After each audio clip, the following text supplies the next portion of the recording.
Chapter का नाम है यात्रियों के नज़रिए। तो जो यात्री भारत में आया होगा, उसका जो नज़र होगा, उसके दृष्टि में इसके बारे में लिखा होगा, है ना, भारत के बारे में। वही चैप्टर का नाम है क्या, यात्रियों के नज़रिए। लोग यात्राएं क्यों करते हैं? ऐसा मन में प्रश्न उठा कि लोग यात्रा क्यों करते हैं? यात्रा करने के निम्न कारण थे। कार्य की तलाश में, है ना, कार्य की तलाश में, प्राकृतिक आपदाओं से बचाव के लिए, व्यापार के लिए, सैनिक, पुरोहित, तीर्थ यात्रियों के रूप में, सहस भाव भावना से प्रेरित होकर भारत में आने वाले यात्री। भारत में आने वाले यात्री में जो नाम है वो है अल बरूनी। क्या नाम है? अल बरूनी। ये 11वीं शताब्दी में आया था ना, उज्बेकिस्तान से। ये पूछता है कि अल बरूनी कहाँ से आया था, किस देश से? तो याद रखोगे, मोरक्को देश से आया था। किस देश से? मोरक्को। मार्को पोलो, यह 13वीं शताब्दी में इटली से आया था। ओहो! अल बरूनी आया था उज्बेकिस्तान से। इब्न बतूता आया था कहाँ से? मोरक्को से, है ना? इब्न बतूता, इस पे गाना भी है एक। इब्न बतूता आया था कहाँ से? मोरक्को से। अब्दुल रज़ाक, ये आया था समरकंद से। ये सारा क्या है? ये सब यात्री हैं, ना? जो भारत में क्या किए? यात्रा। कार्लसबर्नियर, ये भी आया था 17वीं शताब्दी में। कहाँ से आया था, इसके बारे में डिटेल पढ़ेंगे तो बुक में आएगा। सबसे पहले पढ़ते हैं अल बरूनी के बारे में। इसका जो जन्म स्थान है वो है उज्बेकिस्तान, आज रिज्म नामक जगह हुआ। 973 में जिस जगह अल बरूनी का जन्म हुआ, वह जगह शिक्षा के लिए बहुत प्रसिद्ध थी। अल बरूनी अपने समय की सबसे बेहतर शिक्षा प्राप्त की। भाषाएं सीरियाई, फारसी, हिब्रू, संस्कृत, इतना मतलब भाषा उसके पास, भाषा जानता था। अल बरूनी को यूनानी भाषा नहीं आती थी, लेकिन फिर भी वो प्लेटो के विचारों को पढ़ता था, ना? प्लेटो के विचारों को पढ़ता था अल बरूनी।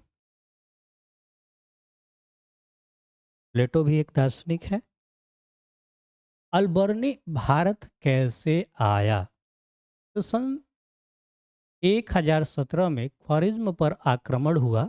यह आक्रमण सुल्तान मोहम्मद गजनवी ने किया था। कौन किया था? मोहम्मद गजनवी। जो सोमनाथ पे आक्रमण किया था, वही है। सुल्तान मोहम्मद ख्वारिज्म का आक्रमण यहाँ के सभी कवियों और विद्वानों को अपने साथ अपनी राजधानी गजनी ले गया।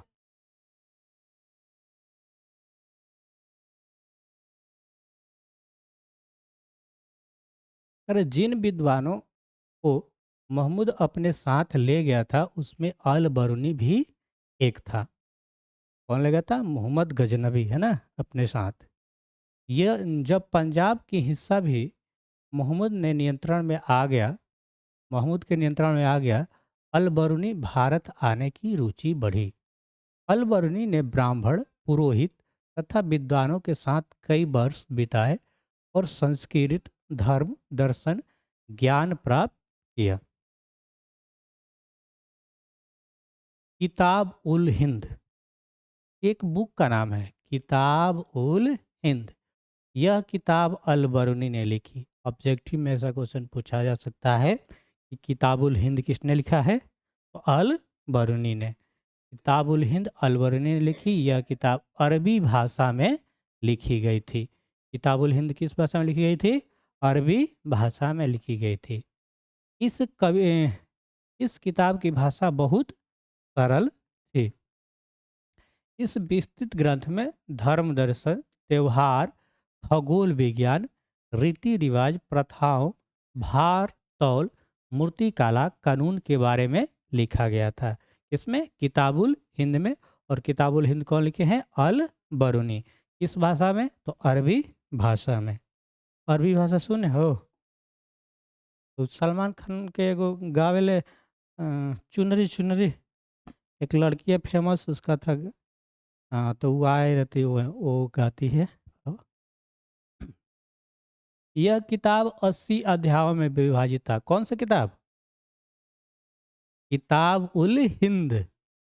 यह यह एक विशेष तरीके से लिखी गई थी। इसमें शुरू में एक प्रश्न पूछा जाता, इस उसका वर्णन लिखा गया था। मैंने किताब में इस तरह से लिखा गया कि एक प्रश्न लिख दिया गया, फिर उसके बारे में वर्णन यानी उसका उत्तर दिया गया, प्रश्न उत्तर के माध्यम से। अंत में उसकी अन्य संस्कृतियों से तुलना की जाती थी।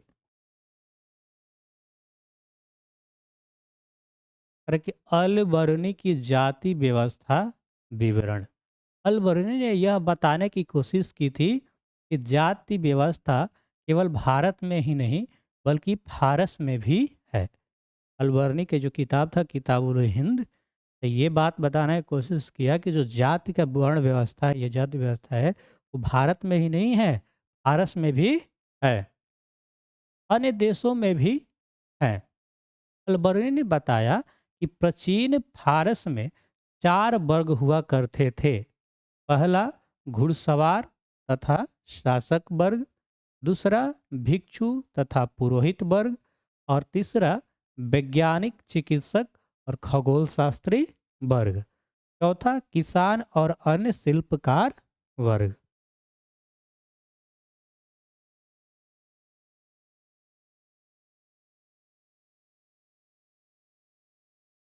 अलबर्नी ने जाति व्यवस्था के संबंध में ब्राह्मण व्याख्या को माना, लेकिन उसने अपवित्रता की मान्यता को अस्वीकार किया। अलबर्नी ने लिखा कि हर वह वस्तु जो अपवित्र हो जाती है, अपनी पवित्रता की मूल स्थिति को पुनः प्राप्त करने का प्रयास करती है और सफल होती है। सूर्य हवा को स्वच्छ करता है और समुद्र में नमक पानी को गंदा होने से बचाता है। अलवर्नी ने जोर देकर कहा कि यदि ऐसा नहीं होता तो पृथ्वी पर जीवन असंभव होता। उसके अनुसार जाति व्यवस्था अपवित्रता की अवधारणा प्रकृति नियमों के खिलाफ थी। ये था इतना सारा बात किसके बारे में पढ़े हम लोग?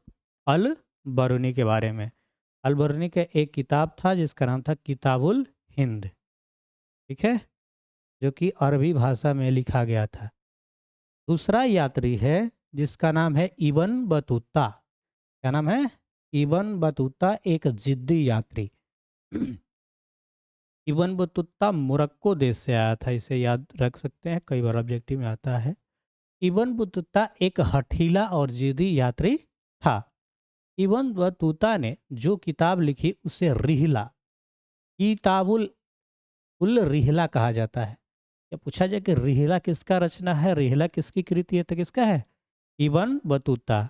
इसके पहले क्या था? किताबु हिंद, किताबुल हिंद। यह वृतांत अरबी में लिखा गया, ये भी लिखा गया किसमें? अरबी में। इबन बतूता वृतांतों से हमें बहुत सी रोचक जानकारियां मिलती है। जन्म मोरक्को में। कहाँ हुआ था जन्म? मोरक्को में। तंजियार में इबन बतूता का जन्म एक सम्मानित और शिक्षित परिवार में हुआ था। इबन बतूता इस्लामी कानूनों का जानकार था। इबन बतूता ने बहुत कम उम्र में उच्च शिक्षा प्राप्त कर ली थी। इबन बतूता मानता था कि किताब ज्ञान से ज़्यादा हमें यात्राओं से मिलता है। ये सही भी बात है कि किताबी ज्ञान से ज़्यादा यात्रा करने से भी ज्ञान मिलता है। जिस जगह के बारे में आपको याद नहीं हो रहा है, उस जगह के जाकर भ्रमण कर लीजिए, देख लीजिएगा, तो वो क्या होगा? ज़्यादा देर तक याद रहेगा। कोई भी चीज़, देखा हुआ चीज़ कितना ज़्यादा याद रहता है, और लिखा अगर सुना हुआ चीज़ है देखने में, तो सुनने वाले ज़्यादा देखने वाला याद रहेगा। तुम कहीं घूमने गई होगी तो वहाँ का सीन बहुत ज़्यादा याद होगा कि ऐसे ऐसे ऐसे ऐसे हुआ था। इबन बतूता भारत कैसे आया? भारत आने से पहले इबन बतूता मक्का, सीरिया, इराक, फारस, ओमान की यात्रा करके आया था। मध्य एशिया के रास्ते होकर इबन बतूता सन 1333 में स्थल मार्ग से सिंध पहुंचा। उसने दिल्ली के सुल्तान मोहम्मद बिन तुगलक के बारे में सुना था। इब्न बतूता सुल्तान से एक बार मिलना चाहता था। इब्न बतूता ने दिल्ली की ओर प्रस्थान किया। इब्न बतूता का हुनर देखकर सुल्तान तुगलक ने, यानी मोहम्मद बिन तुगलक MBT, उसे दिल्ली का न्यायाधीश नियुक्त किया। इब्न बतूता न्यायाधीश के पद पर कई सालों तक रहा। इब्न बतूता ने सुल्तान का विश्वास खो दिया और फिर से जेल डाल दिया गया।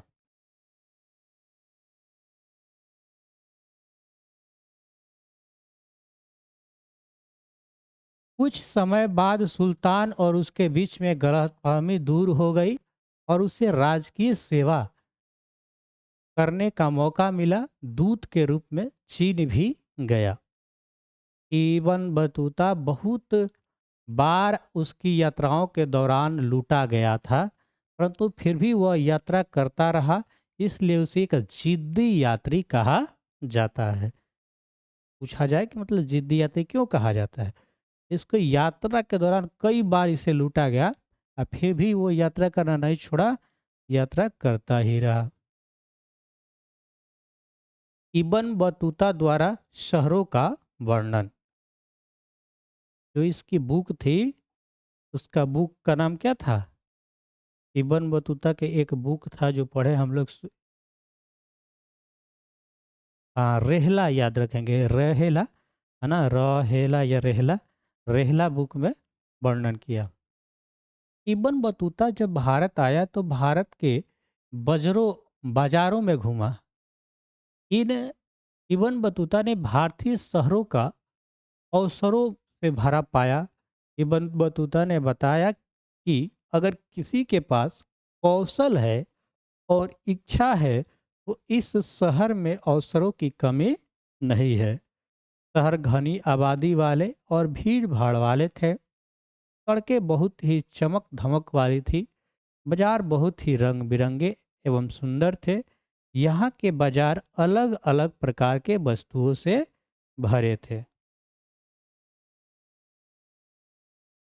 इब्न बतूता दिल्ली को एक बड़ा शहर बताया बताया कि यह भारत में सबसे बड़ा है। इब्न बतूता बताता है कि दौलताबाद भी दिल्ली से कम नहीं था और आकर मैं दिल्ली को चुनौती देता हूँ। आकार में ओ इब्न बतूता बताया ना कि दौलताबाद जो है दिल्ली से कम नहीं था और आकार में दिल्ली को चुनौती देता है। आकार मतलब उसका जो साइज होगा, मतलब बराबरी होगा ना, क्या होगा, दौलताबाद भी दिल्ली के टक्कर का होगा। बहुत सारे बाजारों में मंदिर और मस्जिद दोनों थे। इब्न बतूता ने बताया कि भारत में मलमल का कपड़ा महंगा था और केवल धनी आदमी ही उन्हें पहन सकते थे।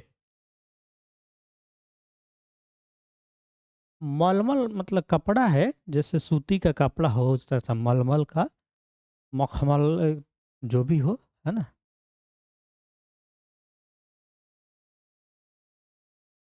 इब्न बतूता द्वारा संचार प्रणाली का वर्णन, डाक व्यवस्था से गुप्तचरों की खबरें मात्र 5 दिनों में राजा के पास पहुंच जाती थी।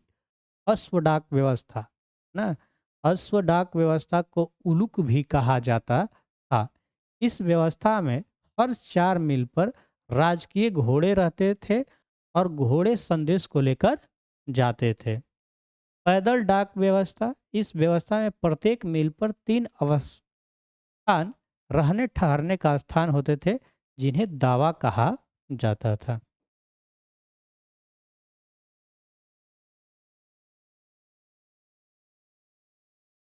इसमें संदेश वाहक के हाथ में छड़ लिए दौड़ लगाता और उसकी छड़ में घंटियां बंधी होती थी। हर मील पर एक संदेश वाहक छड़ लेने के लिए तैयार रहता था। व्यापारियों को प्रोत्साहित करने के लिए राज्य ने विशेष उपाय किए थे। लगभग सभी व्यापारिक मार्गों पर सराय और विश्राम गृह स्थापित किए गए थे। यहाँ व्यापारियों की विभिन्न सुविधाएं मिल जाती थी। इब्न बतूता द्वारा दासों का वर्णन। दास बुझाता है, दास किसे कहते? गुलाम, है ना? गुलाम को क्या कहते हैं? दास। दास। इब्न बतूता बताता है कि दास बाजारों में सामान्य वस्तुओं की तरह खरीद और बेचे जाते थे। जो गुलाम थे, दास थे, वो सामान की तरह क्या बेचे और कीने जाते थे। दासों को भेंट, गिफ्ट में भी दिया जाता था। मान लो किसी को खरीदा, किसी को दे दिया गिफ्ट में, ले जाकर जिंदगी भर छिपा मजवई है, चाहे कुछ करिए। जब इन जब इन इब्न बतूता सिंध पहुंचा तो उसने सुल्तान मोहम्मद बिन तुगलक के लिए घोड़े और दास खरीदे और उन्हें भेंट किए। दासों को सामान्य घर का काम करने के लिए इस्तेमाल किया जाता था। दास पलकिया भी उठाया करते थे। पलकिया क्या होते हैं? डोली जैसे होता है, डोली जानते हो ना? हाँ। इब्न बतूता बताता है कि दासियों को अमीर पर नजर रखने के लिए नियुक्त किया जाता था। दासियां संगीत और गाने का भी काम करती थी। दास नहीं, दासिया है, उसी की फीमेल वर्जन। लगभग 1500 ईस्वी में भारत में पुर्तगालियों के आगमन के बाद उनमें से कई लोगों ने भारतीय सामाजिक रीति रिवाज और धार्मिक प्रथाओं के विशेष में विस्तृत वृत्तांत लिखे। कुछ ऐसे विदेशी लेखक जिन्होंने भारतीय ग्रंथों और यूरोपीय भाषा में अनुवाद किया। तो अभी तक हम किसके बारे में पढ़ लिए? इब्न बतूता के बारे में। उसके पहले पढ़े अल बरूनी के बारे में। हाँ? इब्न बतूता का बुक का नाम क्या था? रेहला, है ना? और उसका था किताबुल हिंद। याद हो जाएगा, ऑब्जेक्टिव में आएगा, एथी में आएगा, कई बार देखेंगे। अभी बुक भी पढ़ेंगे इसके बाद हम। जेसुइट रॉबर्ट नोबेली, यही है ना? Jesuit Robert Nobili. शुरुआती बरबोसा ने दक्षिण भारत में व्यापार और समाज का एक विस्तृत विवरण लिखा। 1600 ईस्वी के बाद भारत में डच, अंग्रेज, फ्रांसीसी आने लगे थे। फ्रांसीसी, इनमें एक प्रसिद्ध नाम फ्रांसीसी जौहरी, जो वैटिस्टस टेवनियर था। इसने कम से कम 6 बार भारत की यात्रा की और भारत की व्यापारियों की स्थितियों से बहुत प्रभावित हुए।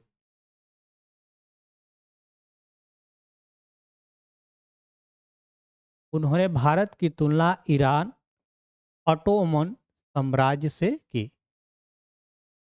बर्नियर, बर्नियर फ्रांस का रहने वाला था। यह एक चिकित्सक, राजनीतिक और दार्शनिक इतिहासकार था। वह मुगल साम्राज्य के अवसरों की तलाश में आया था। 1656 से 1668 तक भारत में 12 वर्षों तक रहा। बर्नियर मुगल दरबार से नजदीक रूप से जुड़ा रहा। सम्राट शाहजहां के ज्येष्ठ पुत्र दारा सिकोह के चिकित्सक के रूप में और बाद में मुगल दरबार के एक आर्मीनियाई अमीर दानी कम्मद खान के साथ एक बुद्धिजीवी और वैज्ञानिक के रूप में। पूर्व और पश्चिम की तुलना। फ्रांस और बर्नियर ने देशों की कई भागों की यात्रा और विवरण लिखे। वह भारत में जो भी देखता उसकी तुलना यूरोपीय स्थिति से करता था। बर्नियर ने भारत की स्थिति को यूरोपीय में हुए विकास की तुलना में दयनीय बताया। बर्नियर ने कार्य फ्रांस में 1670 से 71 में प्रकाशित हुए। अगले 5 वर्षों के भीतर अंग्रेज, डच, जर्मन, इतावली भाषाओं में इनका अनुवाद हो गया।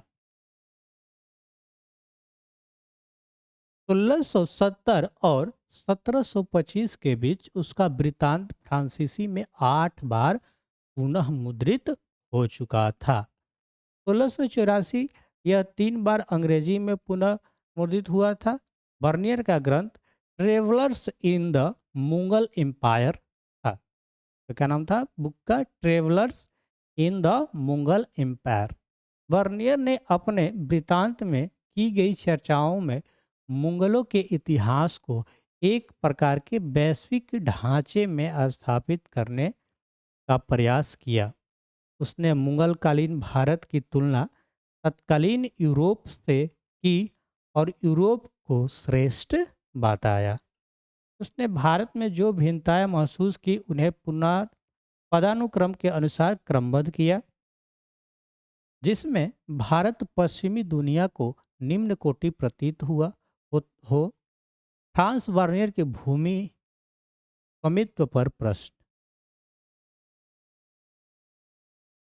बर्नियर के अनुसार भारत और यूरोप के बीच मूल भिन्नताओं में से एक भारत में निजी भूस्वामित्व का अभाव था। बर्नियर भूमि पर निजी स्वामित्व को बेहतर मानता था। उसने भूमि पर राज्य के स्वामित्व को राज्य तथा उसके निवासियों दोनों के लिए हानिकारक माना। उसे यह लगा कि मुगल साम्राज्य ने सम्राट की सारी भूमि का स्वामी था, जो इसे अपने अमीरों के बीच में बांटता था और इसके अर्थव्यवस्था और समाज के लिए बुरे परिणाम होते थे। बर्नियर का मानना था कि राजकीय भूस्वामित्व के कारण भूधारक अपने बच्चों को भूमि नहीं दे सकते थे, इसलिए वे उत्पादन के स्तर को बनाए रखने और उसमें बढ़ोतरी के लिए अधिक निवेश की प्राप्ति के प्रति उदासीन थे। इस प्रकार निजी भूस्वामित्व के अभाव ने बेहतर भूधारकों के वर्ग को उदय को रोका, जो भूमि के रख रखाव और बेहतरी के प्रति सजग सचेत हो। इसी चलते कृषि का समान रूप से विनाश और किसानों का उत्पीड़न और समाज के सभी वर्गों के जीवन का पतन स्थिति उत्पन्न हुई।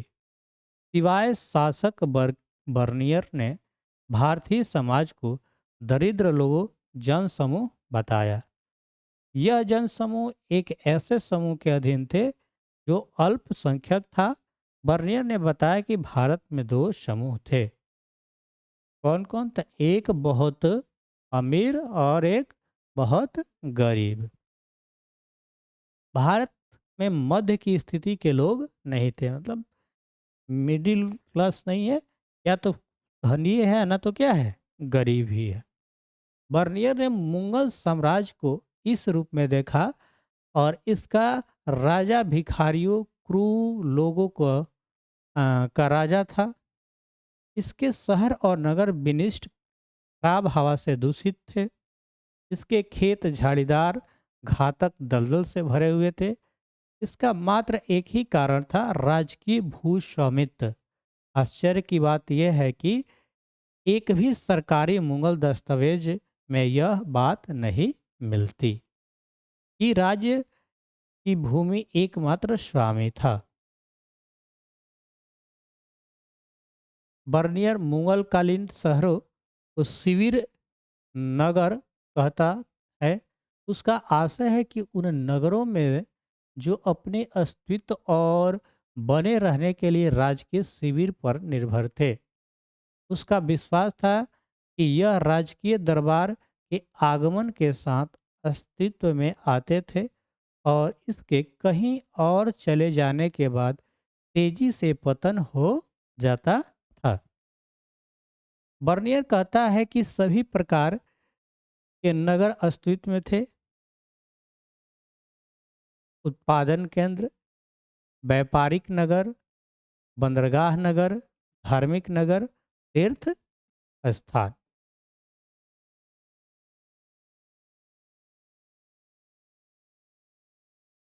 तीर्थ स्थान जहाँ पे तीर्थ, हाँ, पूजा पाठ रिलेटेड तीर्थ स्थान।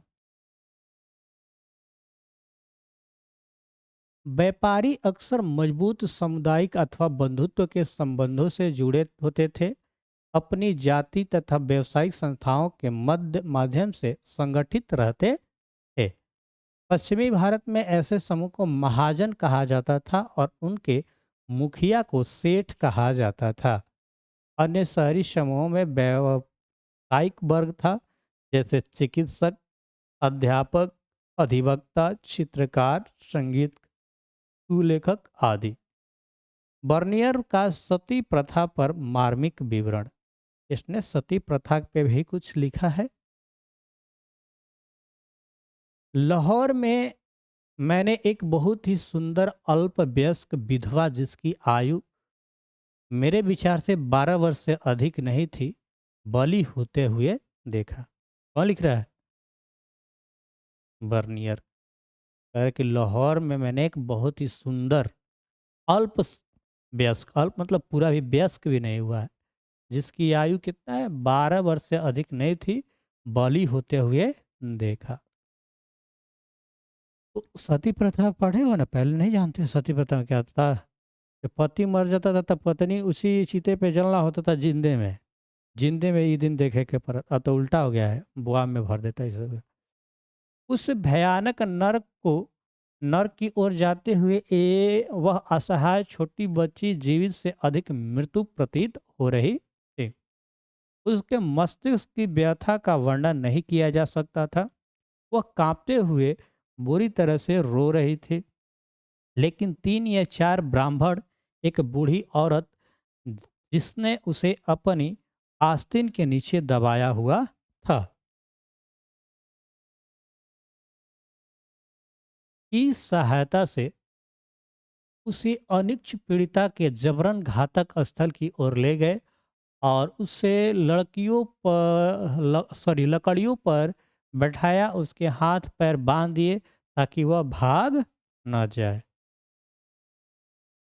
और इस स्थिति में उस मासूम प्राणी को जिंदा जला दिया गया।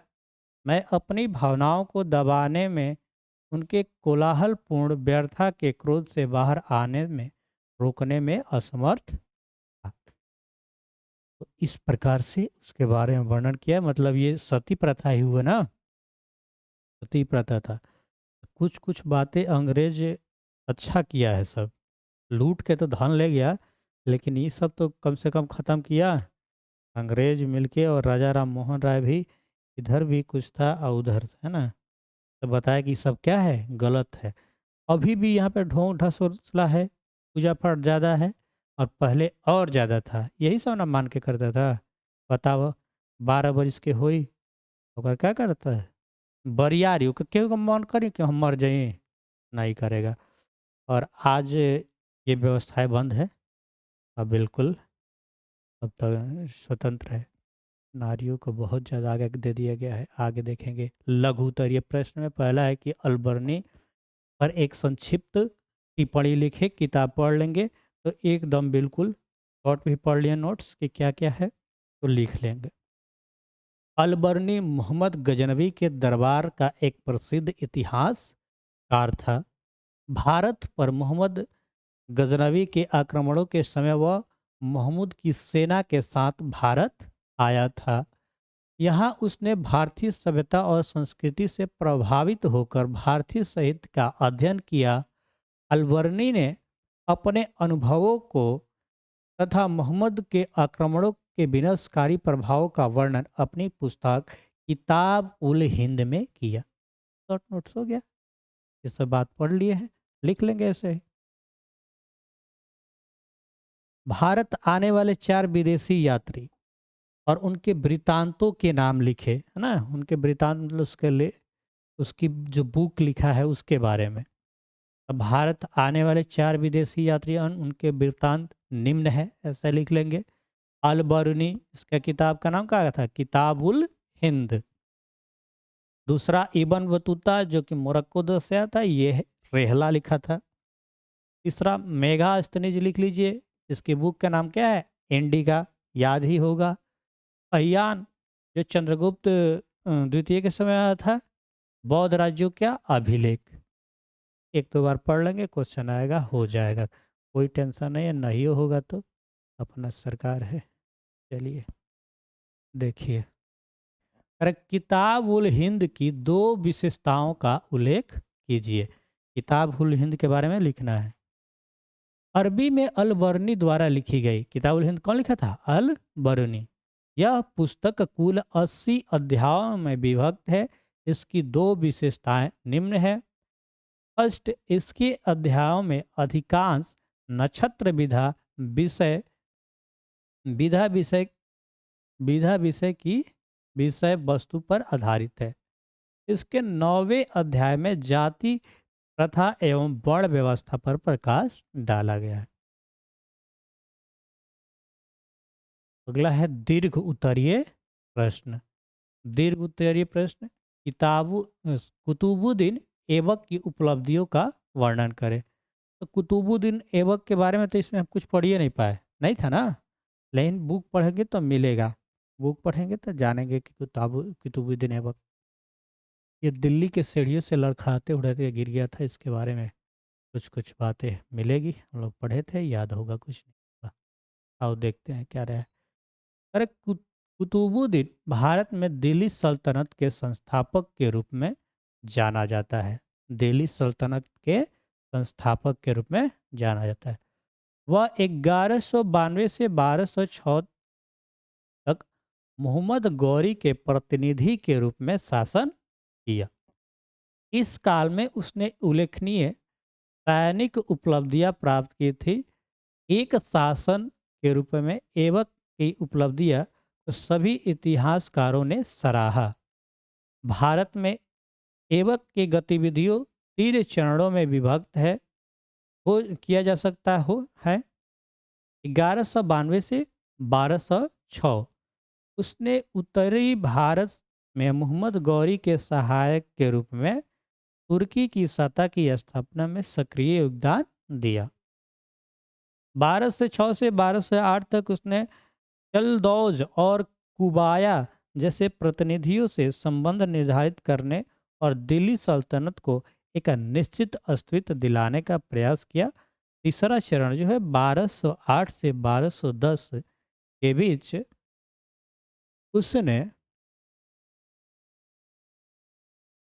भारत के स्वतंत्र शासक के रूप में कार्य किया। इसी काल में दिल्ली सल्तनत के रूप रेखा प्रस्तुत हुई और ऐबक ने गौरी द्वारा विजित क्षेत्र को सुरक्षित एवं संगठित बनाए रखा। उसने अपने विरोधियों के प्रति नम्रता और उदारता से काम लिया, जो उस समय अनिश्चित परिस्थितियों के लिए महत्वपूर्ण कदम माना जा सकता है। उसकी उदारता के कारण उसे लाख बख्श यानी लाखों का दान देने वाला कहा गया। ये ऑब्जेक्टिव में पूछा जाएगा कि लाख बख्श किसे कहते हैं, तो कुतुबुद्दीन ऐबक को, है ना। कुतुबुद्दीन ऐबक का कहते हैं लाख बख्श, मतलब लाखों को दान देने वाला। ऐबक ने राजधानी के रूप में दिल्ली का विकास किया। उसने दिल्ली और अजमेर में मस्जिद का निर्माण कराया। कुतुब मीनार का निर्माण कार्य आरंभ कराया। कुतुब मीनार का जो कुतुब मीनार सुने हो, देखे हो, तो कुतुब मीनार जो शुरुआती में निर्माण काम करवाया, कौन कराया? कुतुबुद्दीन ऐबक, जिसने उत्तरी भारत में एक नई स्थापत्य शैली विकास का मार्ग प्रशस्त हुआ। इसके साथ ही उसने भारत में तुर्क शासक वर्ग के विविध प्रतिनिधियों के बीच एकता संगठन बनाए रखा, जिससे नौ स्थापित सुल्तान एक मजबूत आधार मिल सका। तो ये था चैप्टर 5 का शॉर्ट नोट्स। इसको अलग करते, कल इसके बारे में बुक पढ़ लेंगे। क्या पढ़ लेंगे? बुक ना।